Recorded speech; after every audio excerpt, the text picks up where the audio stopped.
শোলা guys দেখো রথটা এখান থেকে আসবে, মানে আমাদের এখান থেকে পেরোয় তো কল্যাণীশ্বরী থেকে যাবে ডাবল মোড়। তো আমরা আমাদের বাড়ির সামনে দাঁড়িয়ে আছি, যেটাকে রথটাকে ধরবো আর কত দূর যাচ্ছি সেই ভিডিওটা শেয়ার করবো। আর কীভাবে সাজিয়েছে, আগের বছর তো অসাধারণ ছিল, এবছর জানি না কেমন হবে। তো সব আমরা রেডি হয়ে এখানে বসে আছি, দেখো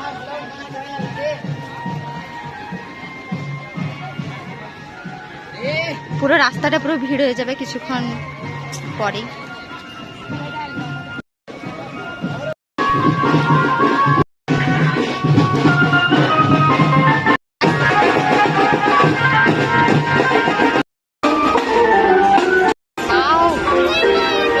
এবছর আগের বছরের থেকে এবছর আরো দারুণ হয়েছে।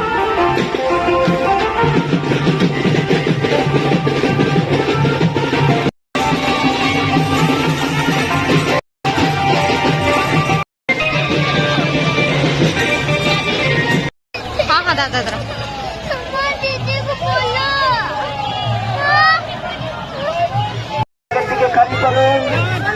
আগের দিক থেকে খালি করুন, মাঝখানটা খালি করে দেবেন না, মানুষের অসুবিধা হবে না। মাঝখানটা খালি করবেন, মানুষের অসুবিধা হবে না।